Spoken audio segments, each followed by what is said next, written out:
Hello, everyone. Welcome back to Odd One Out. If you hear any animal sounds or human sounds that sound like an animal, that would be our daughter as she plays and drinks her milk. We're just enjoying our family time here in Oklahoma. It's a lovely night.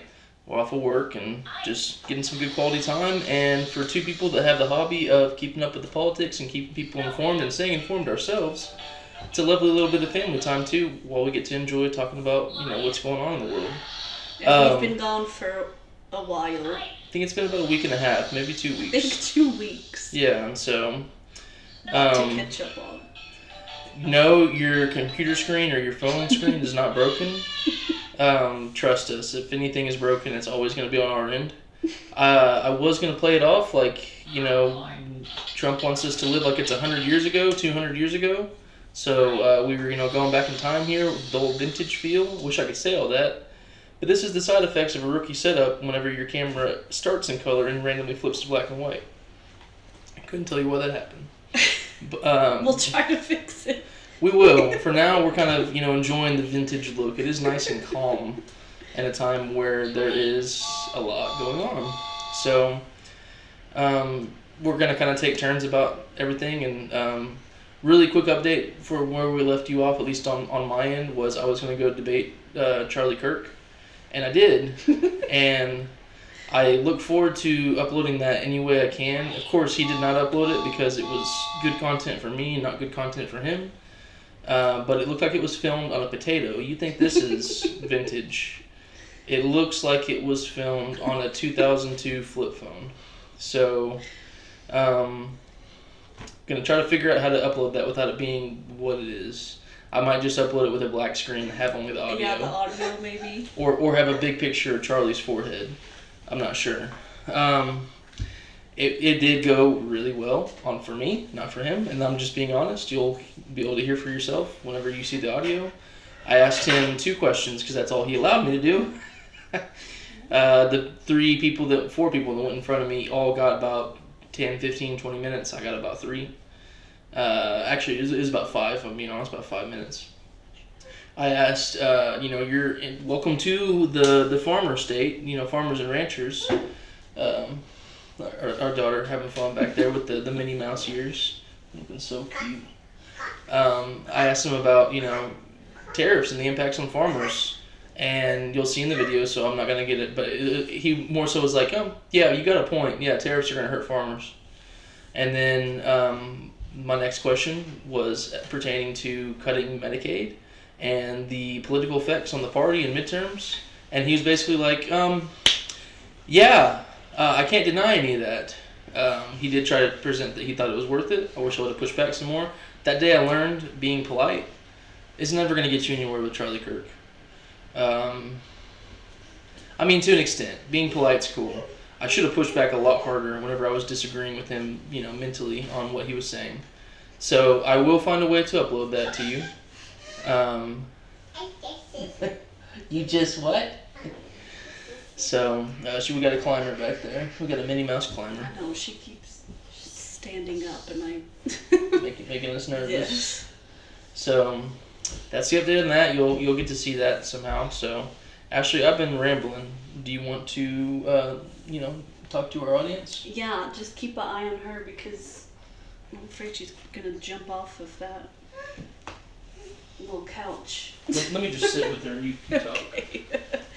So, a few updates I wanted to give. I believe it was our last episode. Yeah, that'll work. I believe it was our last episode when we talked about the executive order that Trump passed in regards to voting and wanting people to have to be able to prove their citizenship to be able to register to vote. And we talked about why that can be a problem for some people, everything in regards to that.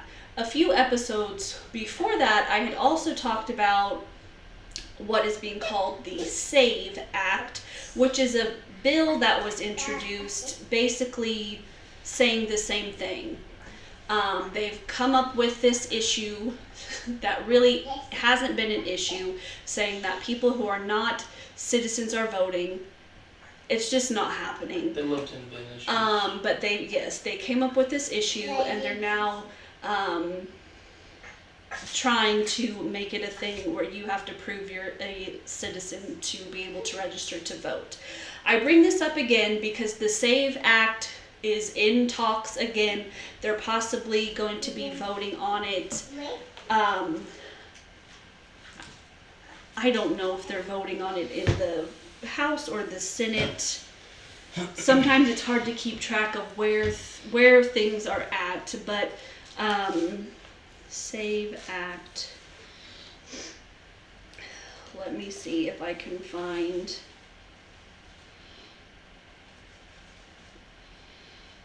Where it possibly. There's a vote that's coming this week. All I can find is it says Congress is going to reconsider the SAVE Act this week.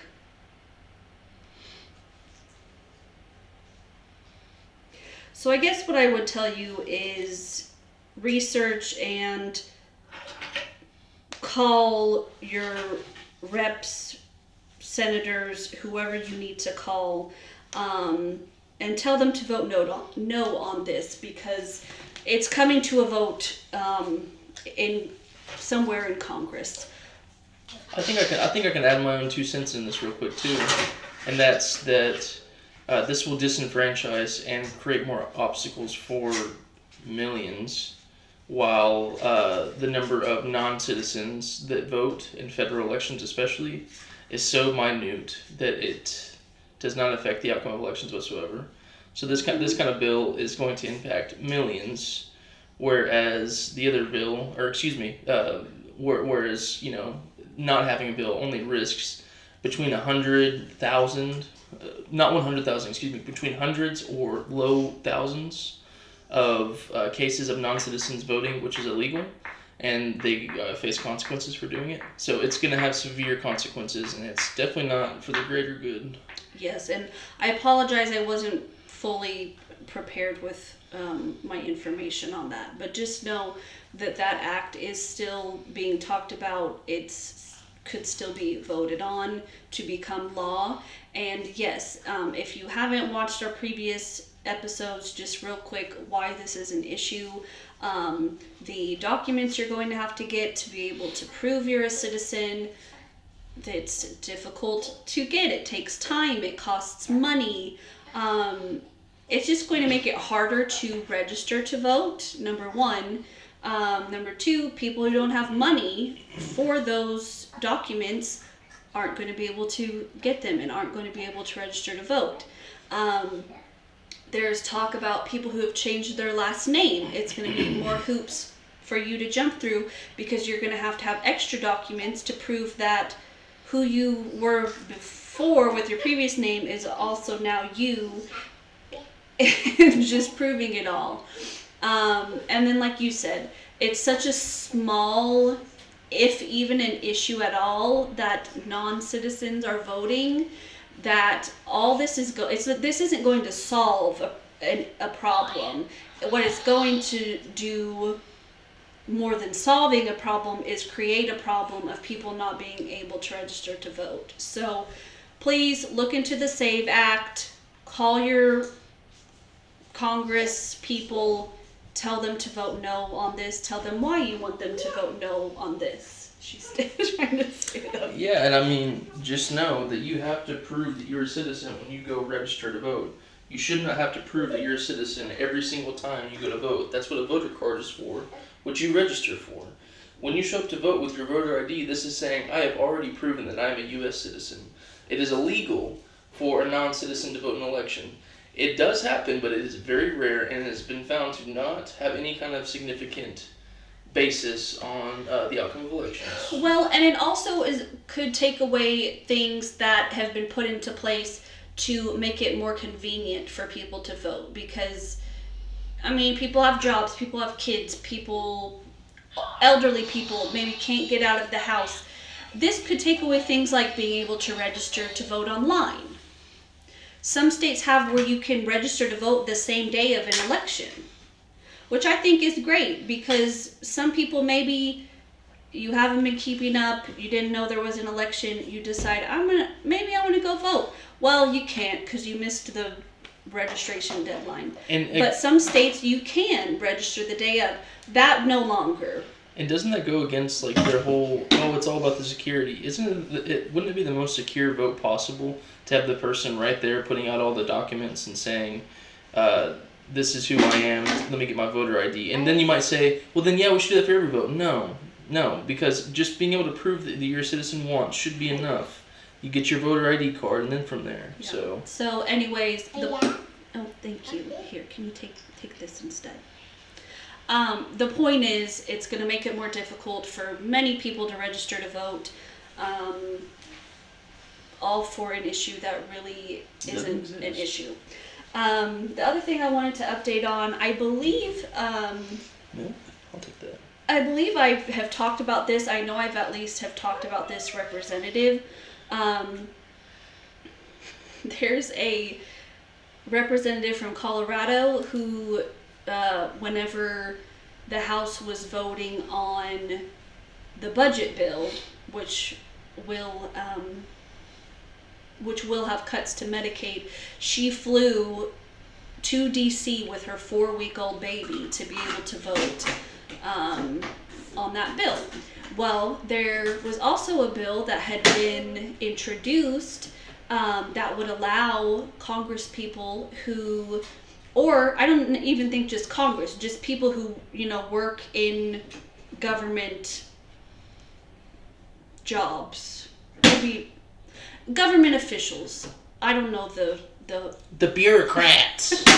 It would allow government officials to be able to, if there's a vote or whatever they're needing to do it remotely if they have just had a child. Which is crazy logic, right?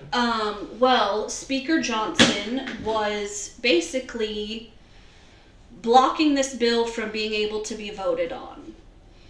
Why? I don't know. And you know what? It's there. I've seen multiple places that he himself has voted remotely several times, but now he wanted to block this bill from being voted on. So last week, I believe, this representative from Colorado, she's a Democrat. There was another representative from Florida, maybe, who is a Republican. They were both working on this bill together for parents.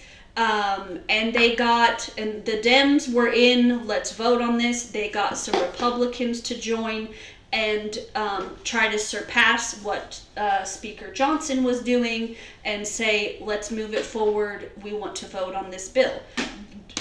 They joined together. Both sides joined together. Not all of them, but they got enough Republicans to join in so that they could move this forward. That was a win. Speaker Johnson didn't like that. He closed the floor the rest of the week because he was mad about that. So this week they were planning to, continue to try to push this forward.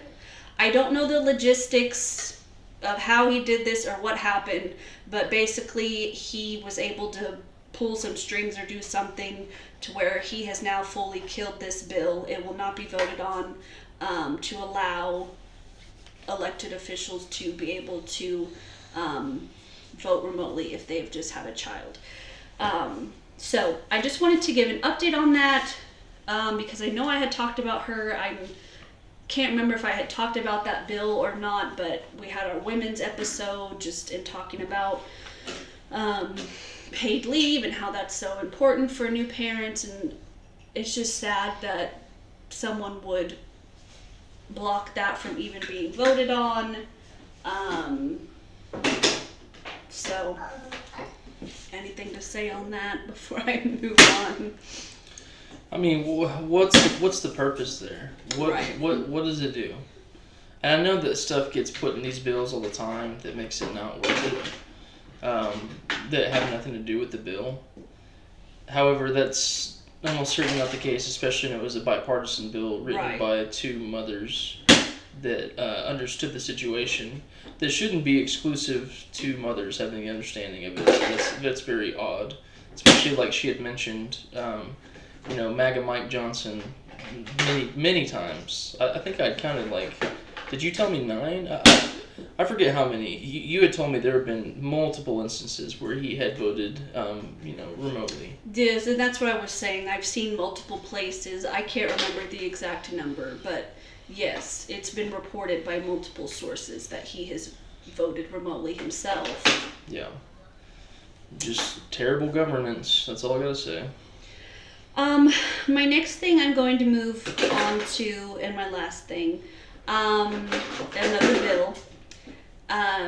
This one, I don't know when it's going to be voted on. I can't find, there's not like a set date or anything, but it has passed in its committee, which means it will now move forward at some point, to be voted, the next steps to be voted on. And this bill, the title is H.R. 38 bill. It establishes federal statutory framework to regulate the carry. You okay? Okay. It establishes federal statutory framework to regulate the carry or possession of concealed firearms across state lines. Which, when you read that, could be taken of different ways depending on what they're wanting to do with it. But let me explain to you what they're wanting to do with it. So let me first say that in every state in our country, you can carry your gun. You can do concealed carry. In every state, it's just different in every state on, do you need a permit? Some states have more hoops to jump through for you to be able to carry your gun. Or plain open carry like here in Some Oklahoma. states like ours, you can just carry it. You don't need a permit. AK-47 around the bag, so. Which we could go on about, but. If you're watching from out of state, we sell ammunition in vending machines in grocery stores. So you can carry in every state, but the regulations are different on, do you need a permit? How you can carry. Yes. So basically, this bill is going to make it that if you live in a state like ours, where you can carry and you don't have to have a permit, you can go to any other state, even the ones that require a permit, and it would be legal for you to carry your gun in their state. How do you even enforce that as a police officer? Which, to me, it's obvious why. I mean, this has so many issues, and also this bill would. Which, I mean, this is kind of what I already explained, but basically the states who have taken steps to be safer and make their people safer by having people carry a permit to carry a gun, out the window. That doesn't have to be followed anymore. People from other states can just come in with their guns without permits.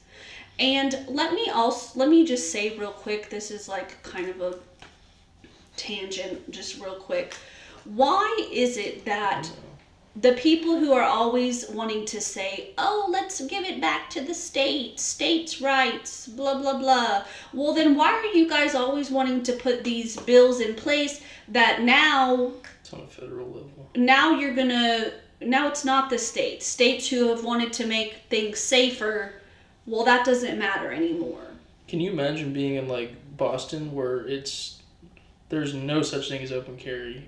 By the way, there's a reason why they have the lowest mortality rate by gun violence. I mean, just make it make sense. Is it states' rights or is it not? Because they should be able to have the right to make their state safer from you carrying your gun in without a permit.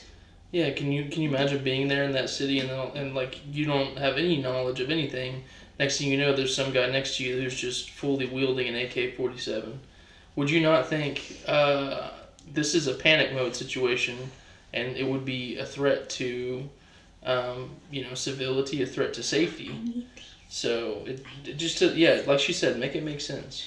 And let me also ask, let me just give this example. Some of you might not be able to grasp this because some people are just way too focused on their guns, but I'm going to try. So, those of us who drive, we have a license. We're able to drive in every state because every state requires you to take a test and get a license to operate your car.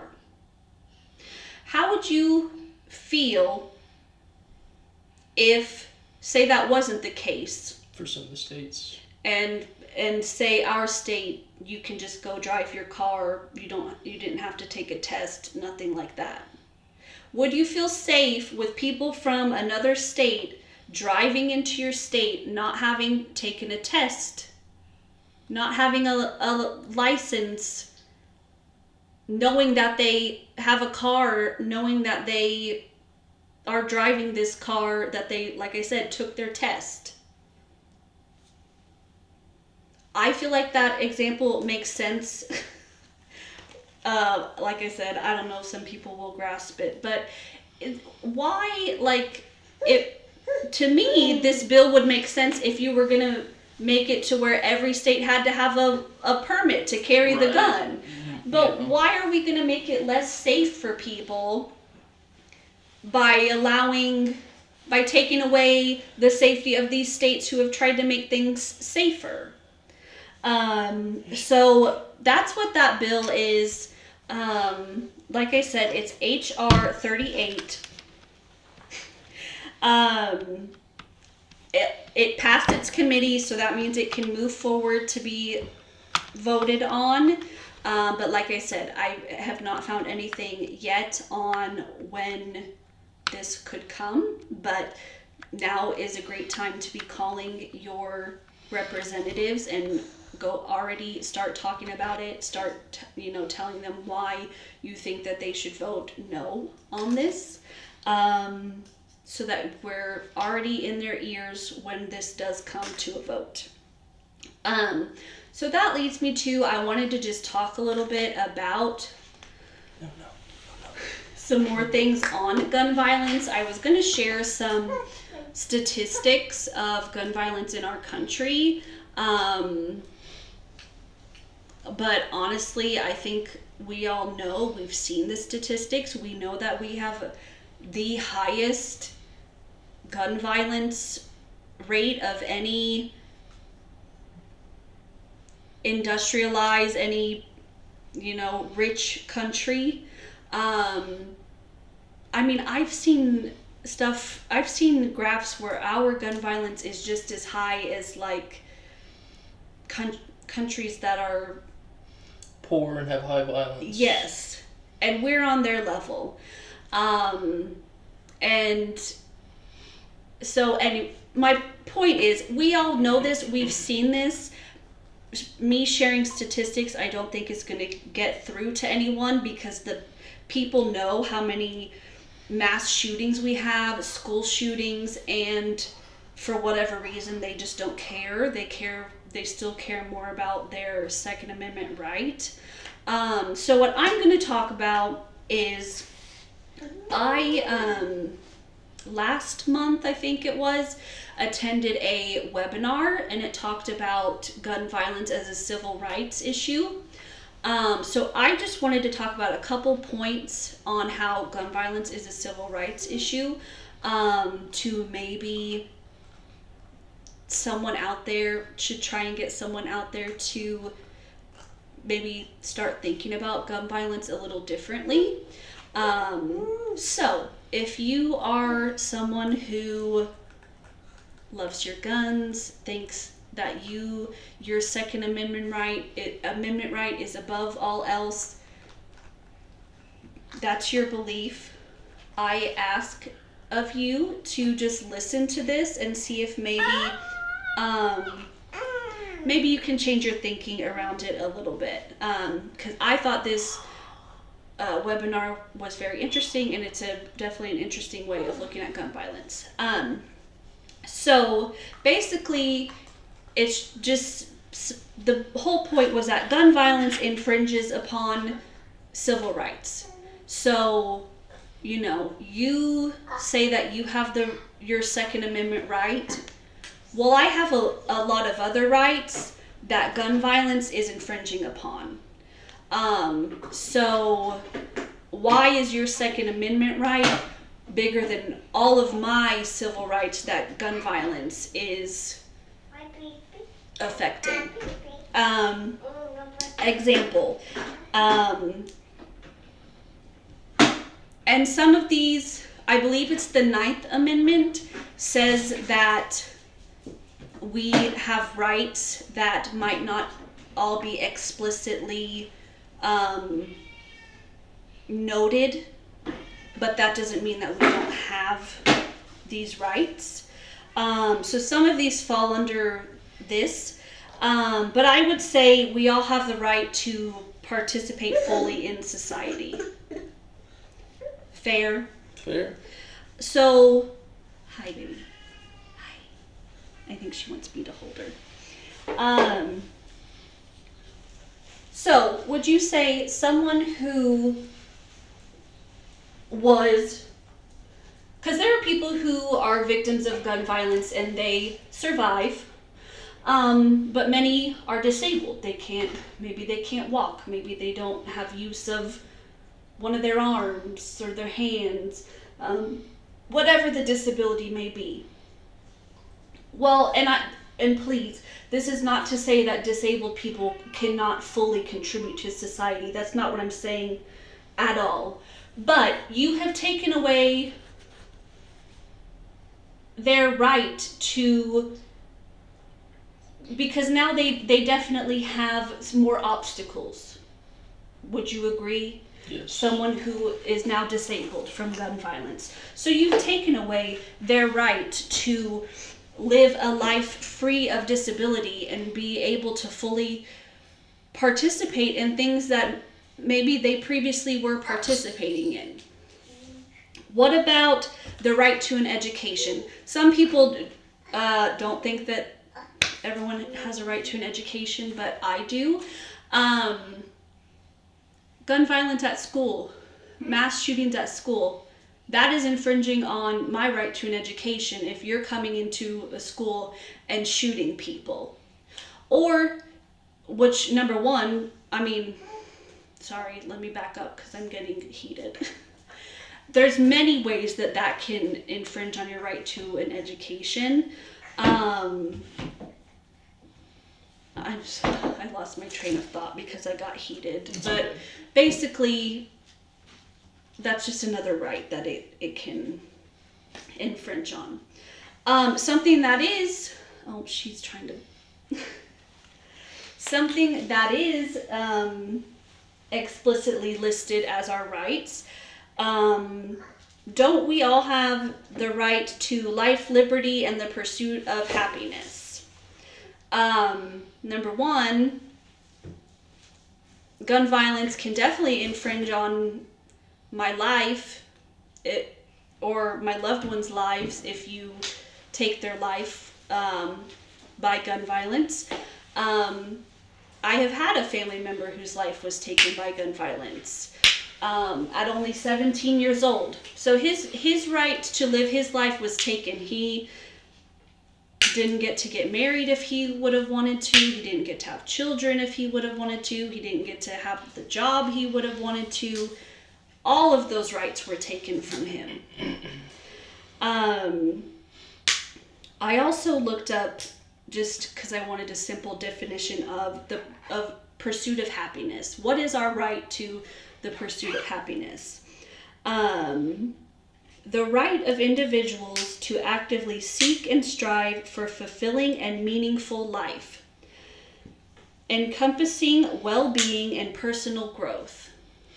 And I think 100% that gun violence infringes upon my right to the pursuit of happiness, to strive for a fulfilling and meaningful life, well-being, growth. So anyways, I hope that I'm making sense. I'm recovering from an illness. I've been sick. Gun violence is also very close to me, so I was kind of getting a little worked up explaining that. But bottom line of this, and like I said, I hope that it can maybe get you to look at guns a different way, is we have so many rights, and gun violence can affect a lot of them, and I do not think that your Second Amendment right is more important than any of these other rights that are being taken away or could be taken away by gun violence. And let me also say, even if you haven't been personally affected by gun violence, it can still affect these rights because you're out scared that because gun violence is so prevalent in our country, you're out scared of what might happen, which can definitely affect your pursuit of happiness, your quality of life, your education. If you're at school trying to learn, but you have heard of all of these school shootings and you're afraid that someone might come into your school and do this. So I just think that we have a lot of our rights being taken away due to guns, and I'm not saying before this crowd tries to come for me, I'm not saying to take your guns away, but I'm just saying that there are more important rights and more important things for us to live freely than your right to have a gun or have whatever guns that you want or carry your guns in public or whatever it may be. That's enough. No, I mean, and the Second Amendment was written almost 250 years ago when the most advanced firearm could fire 2 rounds per minute and was wildly inaccurate even from 100 yards. So you have a handheld just death machine in just about any firearm that exists nowadays. Everybody deserves a right. It is a privilege, but you from the beginning of your life, before you have any crimes and you are an American citizen, you have a right, I believe, to qualify to own a firearm. That does not mean that everybody gets a firearm, such as those who are mentally unstable. Waiting periods have been shown to dramatically impact gun violence rates. There are regulations like waiting periods, regulations like banning bump stocks, reinstating the Brady Act. There's so many good regulations that still allow responsible gun ownership and the ability to defend oneself and to engage in sport. Yes, and I'm sorry to interrupt, but I just want to say, just because you have the right to own a gun, that doesn't mean that we can't put regulations on it to be safe. Yep. I feel like some people think that that's what that means. That you can't make me have a permit, you can't make me do this or that. Well, yeah, because you're affecting other people's rights. So just because, yes, you can still have your gun, but we need to be safe about it. Yeah. Continue. Sorry. No, you're fine. And I mean, I like to use extremes to make points because sometimes if you take it to the furthest extreme, it's not rooted in reality. But take it to the furthest extreme possible to be able to make a point, to be able to draw a line and say, okay, so for instance, we all agree that you should not be able to fire, I'm making up an imaginary round, 600 rounds from a machine gun in one clip, right? I think, and by the way, I said machine gun too. That's a pretty commonly wide held view, is that automatic weapons should also not be legal. So there are things, if you draw the extreme, having, a machine gun capable of automatic fire and 600 rounds in a clip, totally fake gun I just invented, we all agreed that you should not be able to have that amongst just the typical public. So now that we've drawn that extreme, we should be able to say, okay, at what point is it safe? And when you look at stats, which numbers don't lie, we're not currently within a safe gun environment. Right. So there are steps that need to be made. And places like Boston, Massachusetts, Chicago always gets talked about. Nobody likes to talk about Boston, who is also a megapolis and does not experience at all the crime that some of these cherry-picked cities like Chicago faces, which is gang violence primarily and illegal weapons over there anyways. Well, and can I also just say, please, if you do want to look at statistics, look at gun violence statistics of other countries who have put some, safer laws into effect. And you'll see that their gun violence is much, much less. And France, Italy, Germany. yes, and another thing people want to say is, it's not the guns. You have to have a person to shoot the gun. Okay, well, it is the guns, because go look at these statistics and you can't tell me that there's any other reason that these countries are having so much less gun violence than we are in our country. And I bet you those people that talk about, it's the person too, I bet you they're not sitting there fighting for stricter background checks or 30-day waiting periods. Right. That would help root those people out. Right, because if it's the person, then why wouldn't you want those laws to make sure that the people who don't need the guns don't get the guns? Exactly. It doesn't make sense. It's an argument on both ends. You have people that are bad faith and bad people. Not everybody's going to be sorted out this way. There'll be plenty that go through. That's just life, unfortunately. But you will be able to sort out plenty that are bad actors. Yes. And then you also admit that it's also the gun too, in the sense of a 1700s musket versus a 50 caliber. Oh, you okay? Versus say. Oh, she fell in a puzzle piece. It's okay. It's okay. I'll take off from here. She's a saint. This is what an amazing mother and partner looks like. And I'm not just buttering her up. She's out of the room and she doesn't watch these videos anyway, so she doesn't even know I'm saying this. She doesn't watch her own content. No, I'm kidding. But we should be able to draw the line and say it is both the people and the gun, okay? So we should be able to have regulations around that. Including if there's some death beam laser gun that comes out that you can just, Avada Kedavra, just one little flash of the green light and somebody's just disintegrated. We shouldn't be allowed to have that either. So that was it on the gun talk. The final thing, and I know this has been a long video, thank you if you've made it this far. The final thing we're going to talk about is also the biggest in the financial markets, which are Trump's crazy tariffs.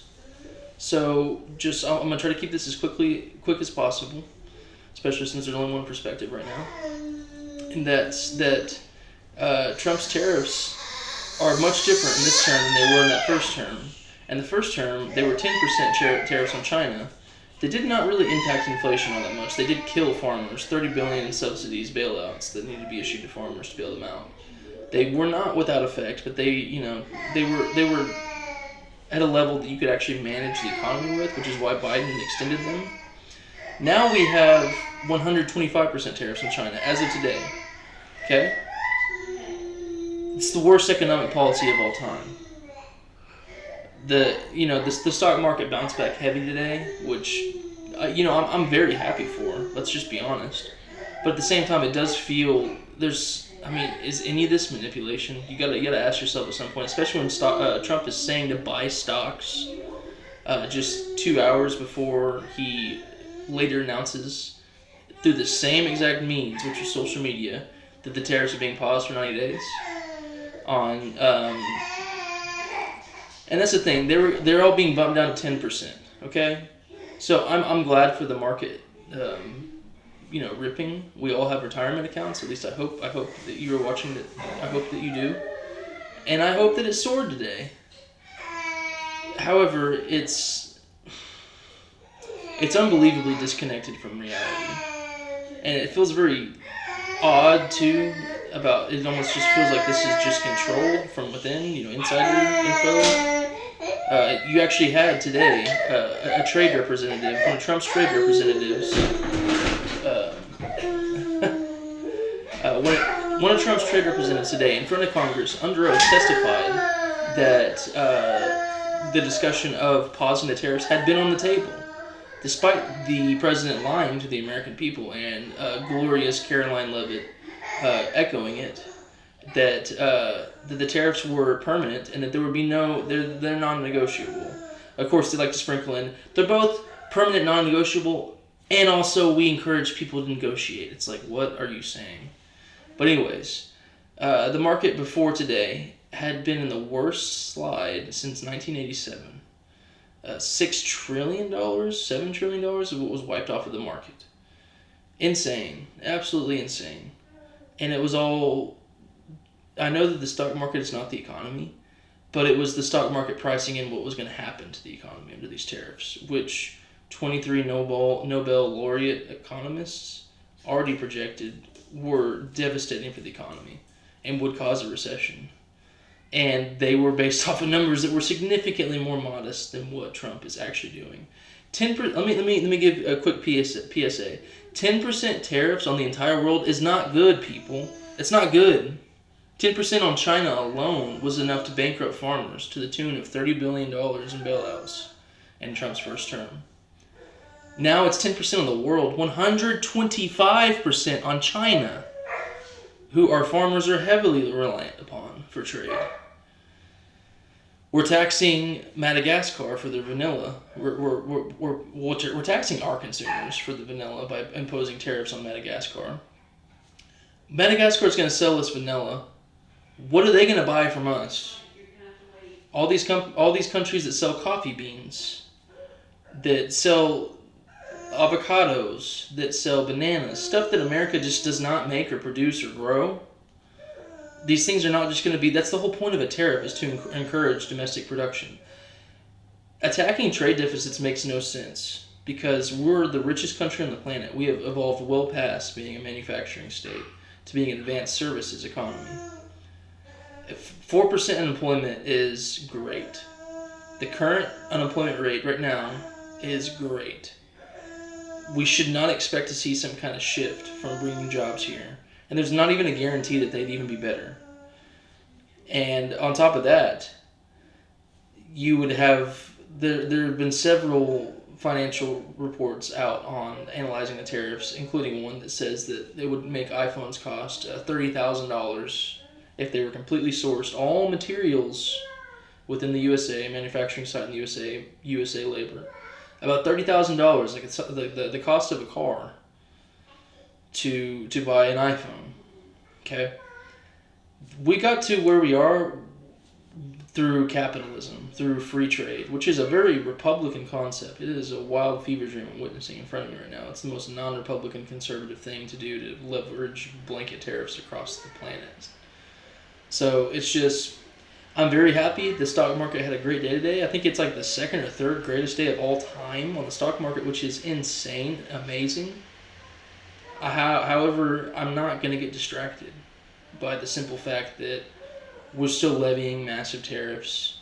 I'm in stores every single day doing my side hustle, Instacart and DoorDash, and I'm going to be looking closely at prices to see what happens. So definitely not good, stable trade policy. It's something that he warned us about and told us. Trump tried everything he could. Don't blame Trump. He did everything he could to try to prove to you that he was unqualified. And America, you still voted for him.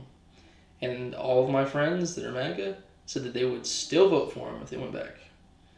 So we are in a very interesting point in time. A total fever dream of reality where we have people somehow backing these tariffs and just backing whatever the president does. It's not good times. So we're going to try to stay updated here.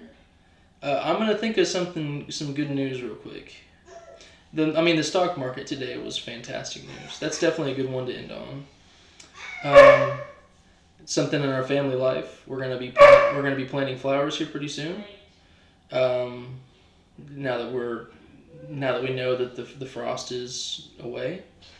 So exciting things around the house. We're going to spruce it up, make it look real pretty.